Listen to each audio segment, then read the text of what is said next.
नमस्कार, IBC 24 देख रहे हैं आप और मैं हूं आपके साथ अविनाश कर और यह है एमपी का खास बुलेटिन मध्य प्रदेश में आज क्या हुआ। और इस बुलेटिन की शुरुआत करेंगे 7 बजे की दो बड़ी खबरों के साथ। खरगोन में आबकारी विभाग ने मक्का की फसल में दबिश दी है। 2,70,000 रुपए की कीमत का 2600 किलोग्राम महुआ लहान जब्त किया है। 2 आरोपी गिरफ्तार कर लिए गए हैं। 2 फरार शराब भी जब्त किया गया है। जबकि दूसरी जो खबर है रायसेन से है। रायसेन में फैक्ट्री के पीछे जो गड्ढा बना था इसमें डूबने से मजदूर की मौत हो गई है। फैक्ट्री में मेंटेनेंस का काम करता था मजदूर और ड्यूटी खत्म होने के बाद साथियों के साथ नहाने गया था। डॉक्टर्स ने उसे मृत घोषित कर दिया जब उसे अस्पताल पहुंचाया गया। जीके केमिकल्स फैक्ट्री की घटना बताई जा रही है। तो ये 2 खबरें खरगोन रायसेन से 7 बजे की 2 बड़ी खबरें आपके टेलीविजन स्क्रीन पर इस वक्त। तो खरगोन में जहां पर पुलिस ने दबिश दी, 2600 किलोग्राम महुआ लहान जब्त किया है, तो वहीं रायसेन में एक मजदूर की गड्ढे में डूबने से मौत हो गई।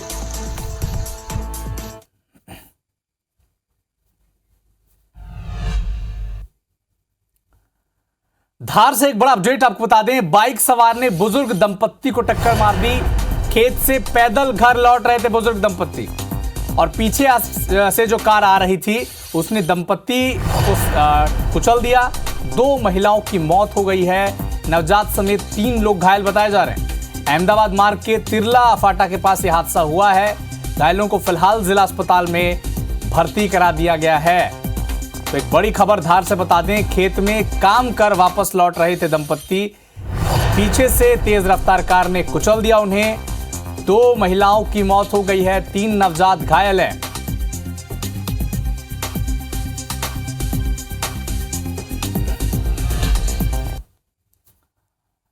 मुख्यमंत्री शिवराज सिंह चौहान ने खंडवा के ओंकारेश्वर में बने एकात्म धाम में आदि गुरु शंकराचार्य की 108 फीट ऊंची प्रतिमा का अनावरण किया। कहा कि संतों के आशीर्वाद से आज एमपी इतिहास लिखने जा रहा है। जब उन्होंने नर्मदा सेवा यात्रा निकाली थी तब भी नर्मदा अष्टक की रचना करने वाले आदि गुरु शंकराचार्य के बारे में अध्ययन किया और संकल्प लिया कि नर्मदा के तट पर एकात्मता का संदेश देने वाले आदि गुरु का एकात्म धाम बनाया जाएगा। आज समारोह में शामिल होने के लिए आदि गुरु शंकराचार्य के जन्म स्थान केरल से महामंडलेश्वर समेत देश के कई संत ओंकारेश्वर आए हैं। दिव्य वातावरण में कार्यक्रम संपन्न भी हुआ।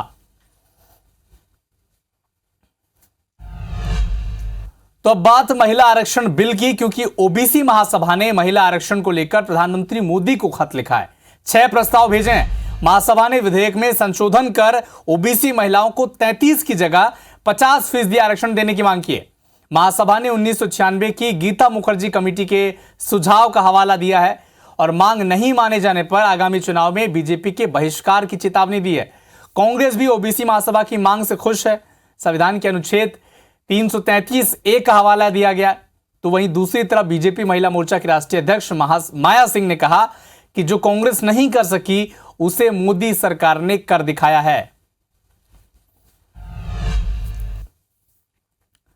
स्वामी रामभद्राचार्य ने एक बड़ा बयान दे दिया फिर से। छिंदवाड़ा के चौरई में उन्होंने कहा कि मैं किसी पार्टी का एजेंट नहीं हूं, मैं तो धर्माचार्य हूं, लेकिन धर्म के खिलाफ कोई भी बयान होगा या कोई कुछ कहेगा तो मैं जरूर बोलूंगा। रामभद्राचार्य ने कहा कि मैं कमलनाथ जी को से बहुत प्रेम करता हूं, हनुमान जी के वो भक्त हैं, लेकिन अगर उन्होंने एक वाक्य बोल दिया होता कि स्टालिन को ऐसा नहीं बोलना चाहिए था तो मुझे संतोष होता। उन्होंने ऐसा नहीं किया, इससे मुझे पीड़ा पहुंची है। यह रामभद्राचार्य ने कमलनाथ के संदर्भ में कहा है। हटा में कांग्रेस की जन आक्रोश यात्रा को लेकर पूर्व पीसीसी चीफ अरुण यादव ने प्रेस कॉन्फ्रेंस की और बीजेपी सरकार पर जमकर निशाना साधा। कहा कि 18 साल से एमपी में भ्रष्ट कमीशन खोरी वाली सरकार है, जिसे उखाड़ कर फेंकने के लिए जन आक्रोश यात्रा निकाली जा रही है।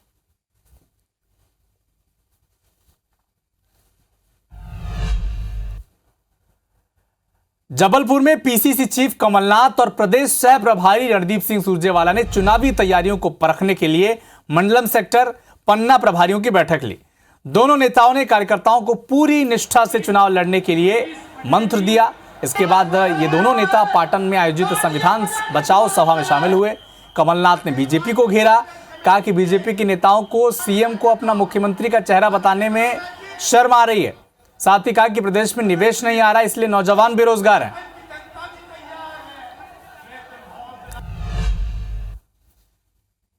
हटा के चंडी मंदिर से बीजेपी की जन आशीर्वाद यात्रा की शुरुआत हुई। इसी बीच एक बड़ा हादसा होते होते टल गया।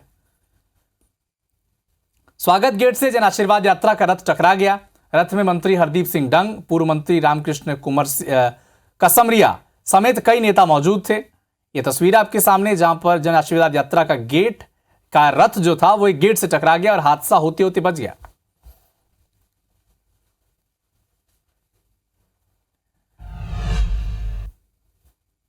एमपी के अनाज मंडी व्यापारियों ने हड़ताल खत्म कर दी है। सीएम शिवराज से मिलने के बाद यह फैसला लिया गया। 11 सूत्री मांगों को लेकर 25,000 से ज्यादा व्यापारी हड़ताल कर रहे थे। मंडियों में किसानों का अनाज नहीं खरीदा जा रहा था। यह उनकी मांग थी कि जल्द से जल्द उनके अनाजों को खरीदा जाए। ग्वालियर में अड़ीबाजी कर सटोरियों से रुपये वसूलने वाले 3 आरोपियों पर एसपी ने 10-10 हजार का इनाम घोषित किया है। आरोपियों में SI Mukul Yadav, crime branch के प्रधान आरक्षक राहुल यादव और आरक्षक विकास तोमर शामिल हैं। दरअसल शनिवार को मामला याद होगा, एमके सिटी के फ्लैट में क्रिकेट ऑनलाइन सट्टा खिलाने की सूचना मिली। ये तीनों अफसर वहां पर पहुंचे। सटोरियों को डरा धमकाकर 23,15,000 रुपए अपने अलग अलग खातों में डलवा लिए और तीनों फरार पुलिस कर्मियों की अब तलाश लगातार जा रही है। डीएसपी से इस मामले की जांच की गई थी और अब इन पर 10-10 हजार का इनाम भी घोषित किया गया है। ग्वालियर के डबरा थाने से चंद कदम दूरी पर नकाबपोश बदमाश ने 2 एटीएम मशीन को तोड़कर रुपये लूटने का प्रयास किया। बैंक का नकाबपोश बदमाश न हथौड़े से मशीन को तोड़ने का कोशिश किया, लेकिन नाकाम रहा। जब अलार्म बजा तब बदमाश भाग गए। बदमाश की हरकत एटीएम के अंदर लगे सीसीटीवी कैमरे में कैद हुई। पुलिस ने बैंक प्रबंधन की शिकायत बाद अब अज्ञात बदमाश के खिलाफ केस दर्ज कर लिया। महू से रतलाम जाने वाली ट्रेन में एक मां 1 दिन के बच्चे को छोड़कर चली गई। जैसे ही जीआरपी पुलिस को इसकी सूचना मिली, तत्काल जीआरपी पुलिस ने बच्ची को रिकवर कर अस्पताल में भर्ती कराया और अब वहां पर उसका इलाज जारी है। पुलिस भी मामले की जांच में जुटी हुई है। रेलवे स्टेशन पर लगे सीसीटीवी फुटेज खंगाले जा रहे हैं।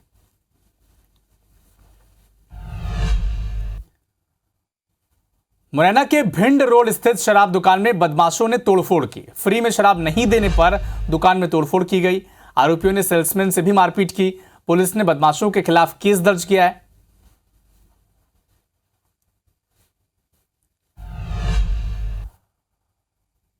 भोपाल में डेंगू का अलर्ट जारी कर दिया गया है। प्रशासन ने भोपाल के 9 इलाकों में डेंगू का अलर्ट जारी किया। एक हफ्ते के अंदर भोपाल में 50 से ज्यादा मरीज डेंगू के मिले हैं। ईदगाह हिल्स इलाके में सबसे ज्यादा 11 संक्रमित मिले हैं और जिले में कुल 262 डेंगू मरीजों का इलाज फिलहाल जारी है। यानी एक्टिव केस डेंगू के जिले में 262 हैं।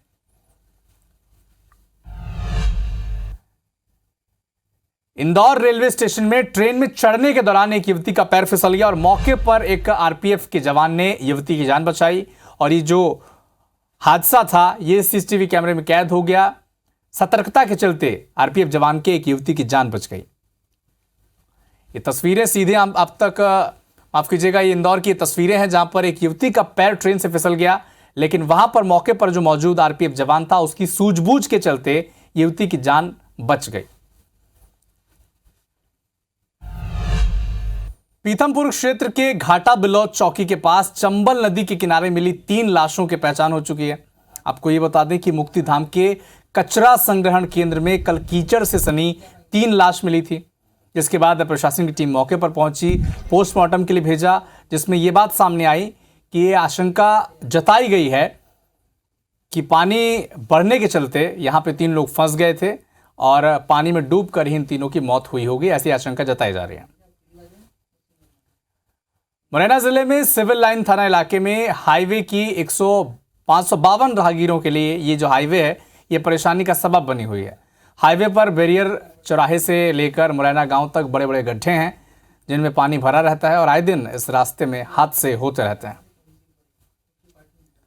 खरगोन जिले के दयालपुरा और पिपरी गांव के बीच वैदा नदी पर बनी पुलिया किसानों के लिए मुसीबत का सबब बनी हुई है।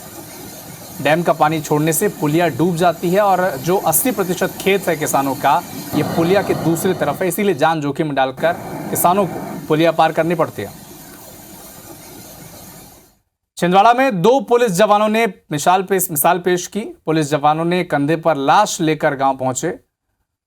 जवानों ने कंधे पर लाश लेकर 2 किलोमीटर तक का सफर तय किया। ये बताते हैं कि बीजागोरा गांव में नदी में एक बच्चा डूब गया था, जिसके बाद जवानों ने नदी से शव निकाला और कंधे पर लेकर गांव पहुंचे।